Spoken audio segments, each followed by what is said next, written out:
everybody, Brad Sinclair here, your local realtor looking to earn your real estate business by bringing you local knowledge, representation, and service.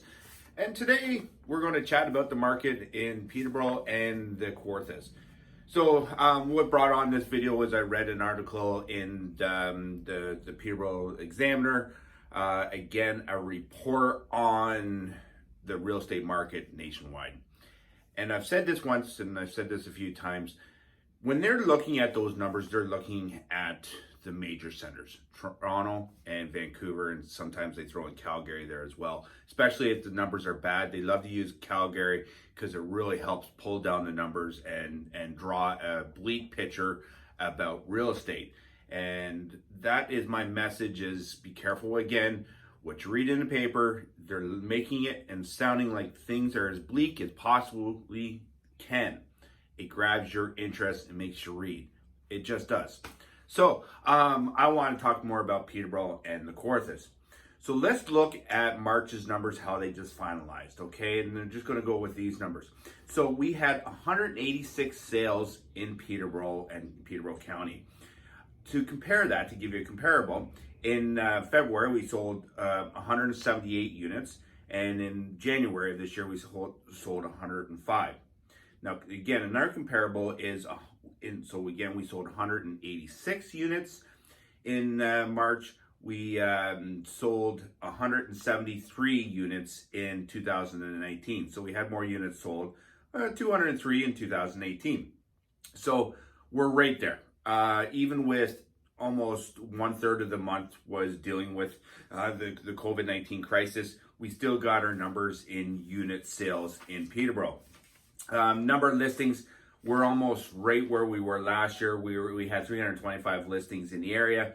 In 2019, we had 326. So our inventory is getting up there, which is good for when we come out of a recovery. We'll have inventory to sell. And average sales price, again, as a whole of Peterborough and the county all mixed in one, was $443,000. Up from last year at $436,000. Okay, so that's the actual numbers and the actual facts. So let's go into prediction mode a little bit. So I suspect that April will be a fairly big bust in our numbers. There's no doubt about it.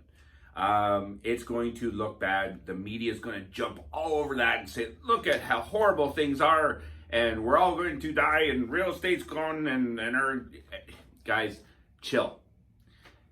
April is going to have horrible numbers. So let's wait till see what happens in May. And May is going to be our bounce back. I truly believe we're going to start seeing a shift from full isolation and coming out of that into May, where people are starting to feel a little more safe about coming out of lack of better words, hiding, and starting to get their life back to normal in May. And that's what's going to happen with our numbers, is May is going to be the numbers are going to start to get back to normal.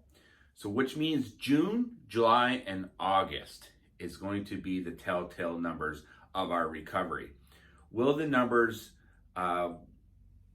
make up for the losses in April? Because April is usually our starting point. But another thing to keep in mind, our weather sucks this April. It's been horrific. So even without the COVID-19, I bet you our numbers for April wouldn't have been all that great anyways. So what does this all mean? So as you're getting your property for listed or getting it ready to be listed, there is, you want to be ready to go when this all happens and when the market trips to get going again. If you're looking to list and have it on the market ready to go when the switch hits, I'm doing that right now. I'm starting to list a lot of properties. If you're thinking of getting it listed, give me a buzz. I've got a great program of 28 things to do on your property to get it ready for the market. It's a great tip sheet. Be more than happy to share that with you. Just reach out and let me know on that. Guys, we'll see what happens. I'm positive. I think we're going to make up all of our numbers that we've lost through April, in June, July, and August, and I think we're going to be okay. And I think ultimately everything is going to be okay.